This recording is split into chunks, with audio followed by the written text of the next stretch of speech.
Hello and hi everyone. आज हम करने वाले हैं सेकेंडरी सेल। लास्ट लेक्चर में हमने प्राइमरी सेल किया था और प्राइमरी सेल में हमने एग्जांपल ली थी मर्क्यूरी सेल और ड्राई सेल। 2 सेल हमने देख लिए थे। आज हम करने वाले हैं सेकेंडरी सेल। सेकेंडरी सेल का मतलब वो सेल जो दोबारा रिचार्ज हो सके, ठीक है। अब एग्जांपल में हमारे पास आता है लेड स्टोरेज बैटरी। ये वो बैटरी है जो आपकी सारी ऑटोमोबाइल्स में यूज़ की जाती हैं, जैसे कि मर्सिडीज़ से लेके मारुति सुजुकी तक जो बैटरी यूज़ की जाती है वो होती है लेड स्टोरेज बैटरी। और उसके बाद जो इन्वर्टर की बैटरी होती है वो भी लेड स्टोरेज बैटरी ही होती है। अब ये जो लेड स्टोरेज बैटरी होती है ये 6 सेल की बनी होती है और इसमें हर जो इंडिविजुअल सेल होता है वो 2 वोल्ट की वोल्टेज देता है, ठीक है। अब इसमें जो हर सेल होता है वो कंसिस्ट हुआ होता है एनोड का और उसके बाद लेड एनोड का। अब क्या किया जाता है, बहुत सारी लेड की प्लेट ली जाती हैं। जैसे सैंडविच बनाते हैं तो ब्रेड मान लो लेड की प्लेट है और जो सैलिड उसमें डाल रहे हो आप वो मान लो आप लेड डाइऑक्साइड है, PbO2 है, लेड डाइऑक्साइड है। और क्या करना, जैसे एक ब्रेड जो लेड प्लेट है और फिर सैलिड, फिर दूसरा ब्रेड और फिर ऐसे सैलिड, फिर दूसरा ब्रेड, फिर सैलिड, फिर ब्रेड, ऐसे ही क्या किया जाता है। एक लेड की प्लेट ली गई, उसके बाद लेड डाइऑक्साइड डाला और उसके बाद दूसरी लेड की प्लेट लगाई, फिर से लेड डाइऑक्साइड डाला, फिर से लेड की प्लेट ली, फिर से लेड डाइऑक्साइड डाला, फिर से लेड की प्लेट ली। तो ऐसे एक बड़ा सा ग्रिड बना देते हैं, ग्रिड ऑफ लेड जो पैक्ड होता है लेड डाइऑक्साइड के साथ, वो एक्ट करता है एज ए कैथोड की तरह, ठीक है जी। अब ये जो इलेक्ट्रोड्स होते हैं, मतलब कैथोड एनोड, ये अल्टरनेटली अरेंज्ड होते हैं। मतलब एक कैथोड, जैसे इधर देखिए इस डायग्राम में ये एनोड है, ये कैथोड है, ये एनोड है, ये कैथोड है, ये एनोड है, ये कैथोड है, अल्टरनेटली अरेंज्ड होते हैं।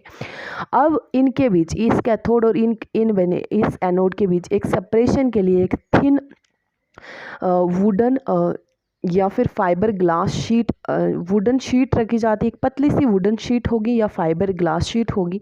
तो इधर भी होगी और इधर भी होगी, इधर भी होगी, इधर भी होगी। ये सेपरेट किया जाता है उससे, ठीक है, ताकि कैथोड और एनोड आपस में कांटेक्ट में ना आए, ठीक है।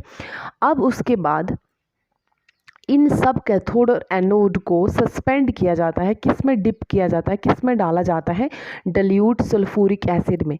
ये जो डिल्यूट सल्फ्यूरिक एसिड होता है ये एक्ट करता है एज ए इलेक्ट्रोलाइट, ठीक है। ये इलेक्ट्रोलाइट की तरह एक्ट करेगा। अब क्या करते हैं, फॉर इंक्रीजिंग द आउटपुट को बढ़ाने के लिए जो कैथोड प्लेट्स होती हैं ना वो एक साथ जॉइंट की गई हैं और जो सेपरेटली जो एनोड की प्लेट्स है ना उनको एक साथ ज्वाइन किया गया। मतलब एक सारे कैथोड एक तरफ ज्वाइन कर दिए और सारे एनोड एक तरफ ज्वाइन कर दिए। जैसे ये देखो, यहाँ पे आप देखो, ये जो एनोड है, ये जो एनोड है, ये जो एनोड है, देखो तीनों एनोड आपस में कनेक्टेड है सेपरेटली। और यहाँ पर देखिए जो कैथोड, ये जो डार्क कलर में है ब्लैक, ये कैथोड जो है, ये सारे के सारे कैथोड 1 2 3, ये 3 कैथोड आपस में ज्वाइन किए गए हैं। ये क्यों ऐसा किया गया, क्योंकि आउटपुट को इंक्रीज करने के लिए, ठीक है। अब जो रिएक्शंस कैथोड और एनोड पे होती है, in order to produce electricity को प्रोड्यूस या जनरेट करने के लिए जो रिएक्शंस होती हैं वो कौन कौन सी होती हैं। तो चलिए देखते हैं रिएक्शन। कैथोड पे क्या होगा, सॉरी एनोड पे क्या होगा। आपको मैंने बताया है कि लेड प्लेट किसकी तरह काम करती है, एनोड की तरह, ठीक है। लेड किसकी तरह काम करता है, एनोड की तरह। तो लेड की जो एक प्लेट है उस पे क्या होगा, लेड जो सॉलिड होगा इसका क्या होगा, ऑक्सीडेशन, मतलब loss of electron, plus sulphate ion SO4 2 negative. ये सल्फेट आयन कहाँ से आई बच्चा, सल्फ्यूरिक एसिड है ना इलेक्ट्रोलाइट, वहाँ से। तो ये बन गया लेड सल्फेट प्लस 2 इलेक्ट्रॉन, ठीक है।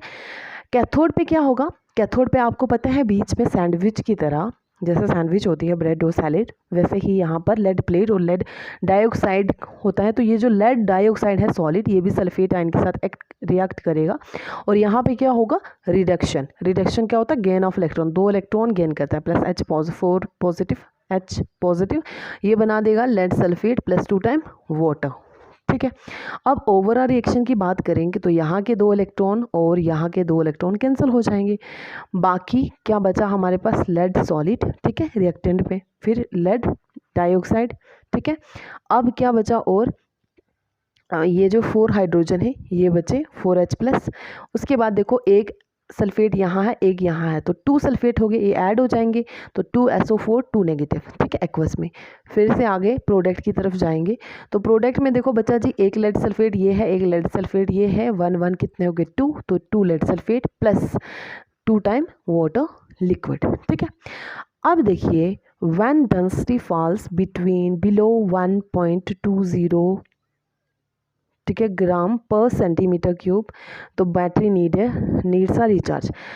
देखो जब सल्फ्यूरिक एसिड, देखो यहाँ पे कंज्यूम हो रहा है सल्फ्यूरिक एसिड, ये देखो S2 टाइम SO सल्फेट, और यहाँ पे भी लेड सल्फेट के साथ भी आ रहा है, तो सल्फ्यूरिक एसिड कंज्यूम हो रहा है। तो ये जो इलेक्ट्रोलाइट है, जब इसकी डेंसिटी फॉल कर जाती है 1.20 ग्राम पर सेंटीमीटर क्यूब, तो तब बैटरी को एक रिचार्ज की ज़रूरत पड़ती है। अब बैटरी रिचार्ज कैसे होती है ना, तो देखो रिचार्जिंग के दौरान जो लेड स्टोरेज सेल होता है वो ऑपरेट करेगा एज एन इलेक्ट्रोलाइटिक सेल, ठीक है। इलेक्ट्रोलाइटिक सेल में क्या होता है, एक्सटर्नल सोर्स ऑफ एनर्जी हम देते हैं, तभी क्या होती है, एक रिएक्शन होती है और इलेक्ट्रिसिटी प्रोड्यूस्ड होती है। Means electrical energy supplied from an external storage, मतलब हम क्या करते हैं, एक्सटर्नल स्टोरेज से इनको इलेक्ट्रिसिटी प्रोड्यूस करते हैं। अब क्या होगा, इलेक्ट्रोड पे रिएक्शंस कैसी होंगी, तो जो इलेक्ट्रोड की रिएक्शंस होंगी वो रिवर्स होंगी। जैसे ड्यूरिंग डिस्चार्ज में अभी जो पहले हमने रिएक्शंस देखी ना, इलेक्ट्रोड और कैथोड और एनोड पे, उसका रिवर्स होगी। एनोड पे क्या होगा, लेड सल्फेट सॉलिड और 2 इलेक्ट्रॉन लेगा तो क्या बना देगा, लेड सॉलिड और सल्फेट आयन बना देगा, ठीक है, मतलब रिडक्शन कर देगा यहाँ पर एनोड पे। वैसे तो एनोड पे क्या होता था, ऑक्सीडेशन, ठीक है। अब कैथोड पे क्या होगा, लॉस ऑफ इलेक्ट्रॉन कर रहा है, तो मतलब ऑक्सीडेशन, मतलब रिवर्स रिएक्शन चल रही हैं आपकी जब आप क्या करेंगे, जब बैटरी रिचार्ज होगी।